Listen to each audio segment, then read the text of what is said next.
আগামী ফেব্রুয়ারিতে নির্বাচন নিশ্চিত অনুষ্ঠিত হবে, এই দাবি নিয়ে নবীনগরে বিশাল কর্মী সমাবেশ করেছেন অ্যাডভোকেট এম এ মান্নান। বিস্তারিত থাকছে জয় বুলবুল ও রুবেল ভুঁইয়ার তথ্য ও ভিডিও চিত্রে।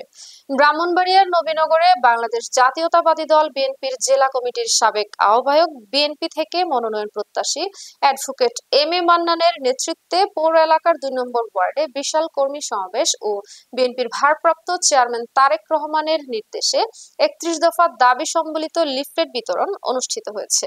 শুক্রবার নবীনগর ইচ্ছাময়ী পাইলট বালিকা উচ্চ বিদ্যালয় মাঠে এই কর্মী সমাবেশটি অনুষ্ঠিত হয়েছে।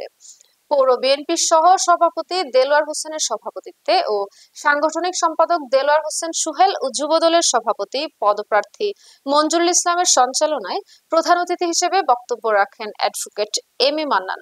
বিশেষ অতিথি ছিলেন মাসুদুল ইসলাম মাসুদ, সাংগঠনিক সম্পাদক আশরাফ হোসেন, সাদিকুল হক, গুলাম হোসেন খান, হেলাল উদ্দিন, ব্যারিস্টার আশরাফ রহমান, আমিরুল ইসলাম, শিবপুর ইউনিয়নের চেয়ারম্যান মুজিব সহ আরো অনেকে।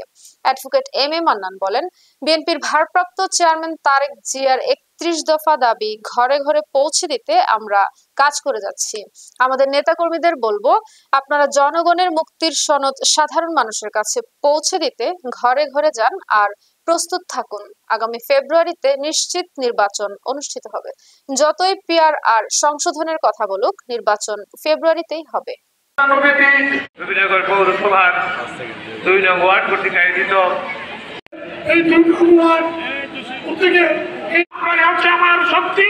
প্রতি ইউনিয়ন ওয়ার্ডে যারা আমার ভোটার আছেন, যারা আমাদের সাধারণ জনগণ আছেন, তারা হচ্ছে আমাদের শক্তি। আপনারা আমার ভোটার এখানে আছেন, আপনারা